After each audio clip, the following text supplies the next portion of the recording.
facilities back on the grid, and my pipes again floweth with the sweet, sweet essence of my salvation.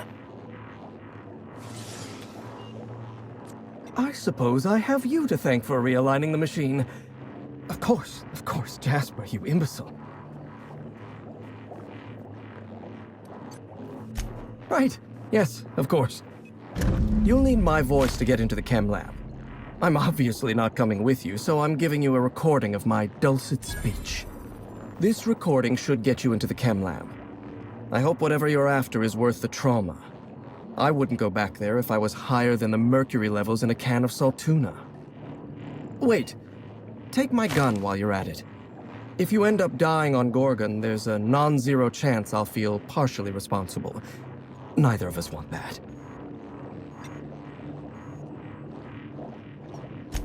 Die, perhaps? Automechanical sentries are generally programmed to ignore corpses. I don't like the idea of going back to that place, to that life. Yes, I know it's not me risking my throat gallivanting around Gorgon. It's you, for whatever madcap reasons you've got. I've helped you once, and I don't feel great about it. I made a clean break from Gorgon, and now it feels like you're asking me to tether myself back to that place. I suppose you've got a point. Or something resembling a point. I'm emotionally addled right now, and I'm allowing my sentiments to get the better of me. Here, my personal security keycard.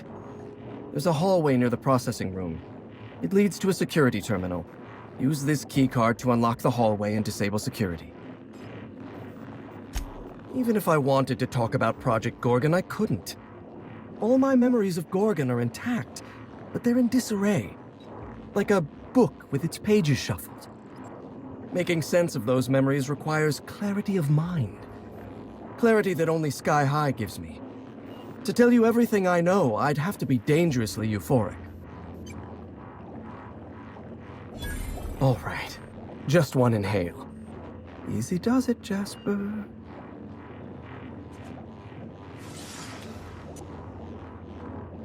Have you ever seen a lake as still and clear as a mirror? That's how my mind feels right now.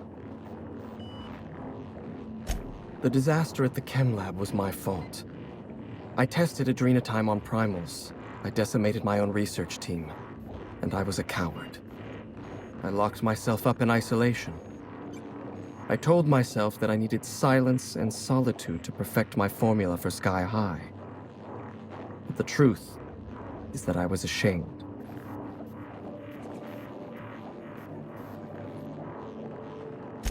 Nothing?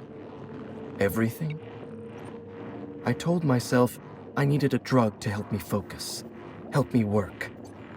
The weight of guilt crushed my capacity to work, but if I didn't work, then I was worthless. Adrenatime was like that. It was designed and marketed as a necessity, an elixir of productivity. It made you feel guilty for not using it, and then hurt you when you used it. I'm starting to lose sight of my own thoughts. Entropy reasserts itself in the palace of my mind. The high never lasts more than a few moments.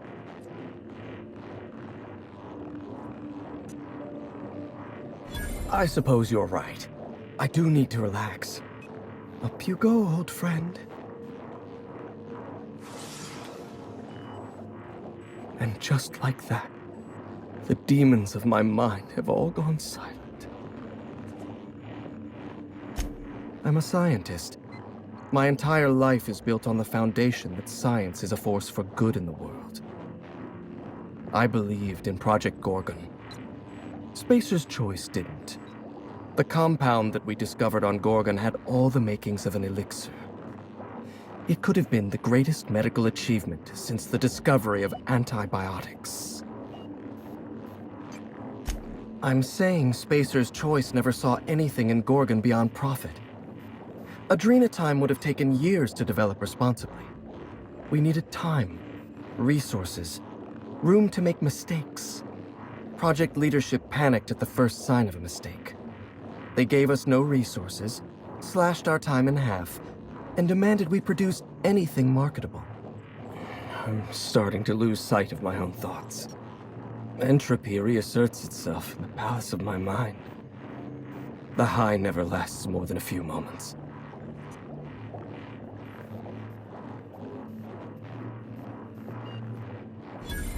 I shouldn't. Thank you, but I'm starting to reach the threshold of my tolerance. I'd have to clear my mind in order to answer your questions, and that requires a truly irresponsible dose of Sky High. And admittedly, a truly spectacular high.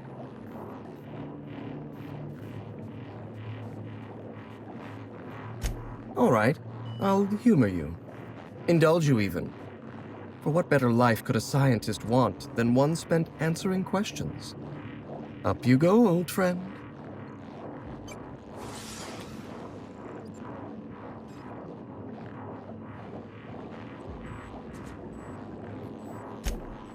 The author, Dr. Olivia Ambrose, was one of the most brilliant minds in Halcyon. She wouldn't have kept a journal for something as tawdry as mere sentiment. Dr. Ambrose never made it out of Gorgon alive.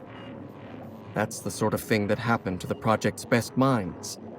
They were killed. They turned marauder. Or they became me.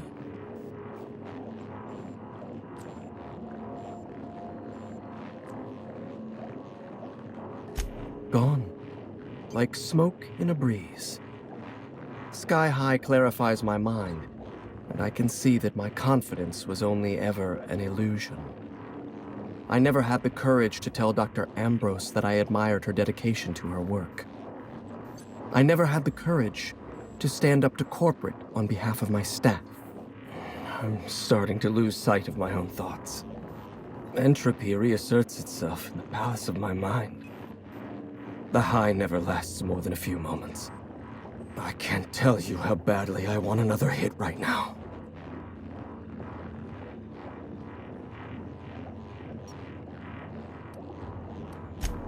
I love how simple you make it sound.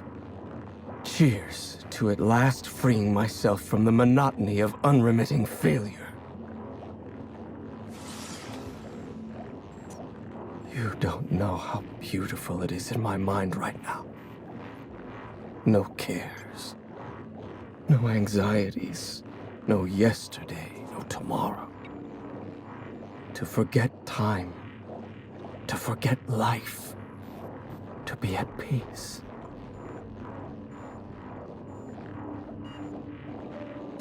I have absolutely nothing to say. Possibly ever.